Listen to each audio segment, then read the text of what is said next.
varying sizes dotted the terrain, and numerous grand restrictions enveloped the area. The gem-cut mountains were divided into 3 levels. The lowest level lay at the mountain's base and housed low-grade cultivators. Only core formation cultivators were qualified to reside in the middle level.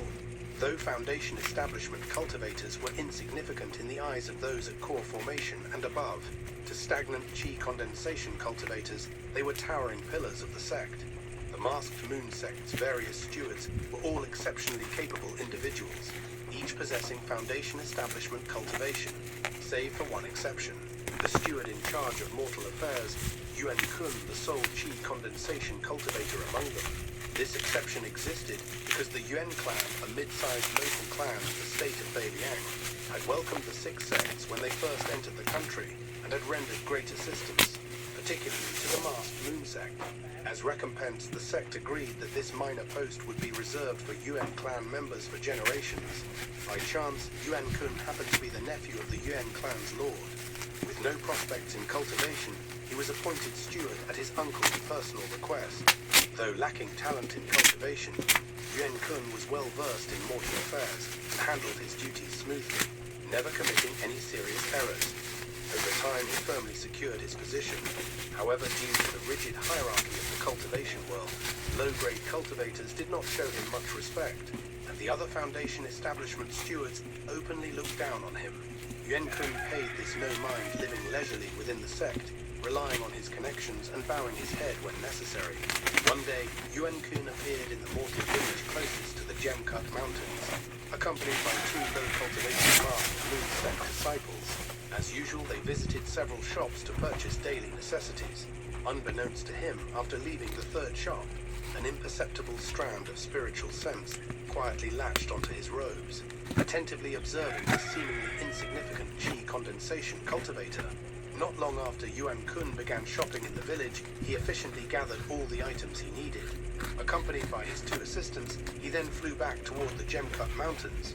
However, when the 3 had traveled barely 15 kilometers from the village, a flash of silver light suddenly appeared before them, revealing a stunning young woman.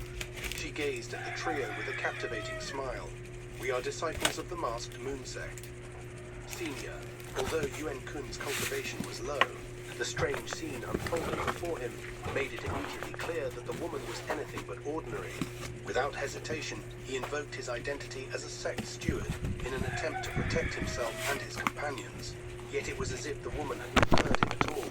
She let out a soft chuckle and gently blew out a wisp of pink mist from her lips. The mist seemed slow and languid, yet in the blink of an eye it enveloped the 3 completely. With their meager cultivation, Yuan Kun and his companions were utterly unable to resist. After merely inhaling a trace of the fragrance, their consciousness rapidly faded, and they collapsed to the ground unconscious. Without the slightest hesitation, the young woman flicked her sleeve. A white mist shot forth from her cuff, instantly wrapping around the 3 bodies and pulling them toward her. After casually glancing at their faces, she giggled softly. Her figure then shimmered with silver light as she took to the skies, carrying her captives with her. The white light traveled more than 5 kilometers before descending into a desolate forest. Beneath a towering ancient tree sat an azure-robed youth, cross-legged, his eyes closed as if resting in tranquil meditation. The moment the white light appeared, it vanished. Yuan Kun and the others were silently placed on the ground before the youth, while the young woman gently descended from the sky. Standing respectfully in front of him, she bowed and said, "Master, I have brought them. They call themselves cultivators of the Masked Moon sect.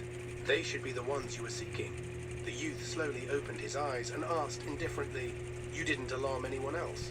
This youth was none other than Han Li, who had spent most of the past month rushing toward the state of Beiliang. Since he intended to secretly locate Nangong Wan, he could not brazenly appear at the Masked Moon sect's gates. Doing so would only invite unnecessary trouble. Thus, he needed to first understand the sect's internal circumstances and had chosen to remain near a nearby town. Having once walked the arduous path of cultivation from the lowest ranks himself, Han Li knew well that low-grade disciples could never fully sever their ties with the mortal world. The town closest to the sect was inevitably a place frequently visited by such disciples. With Han Li's vast spiritual sense, no matter how many cultivators entered the town, none could escape his notice. Initially, Han Li had been observing another Qi condensation disciple of the masked moon sect. However, when a Qi condensation cultivator wearing steward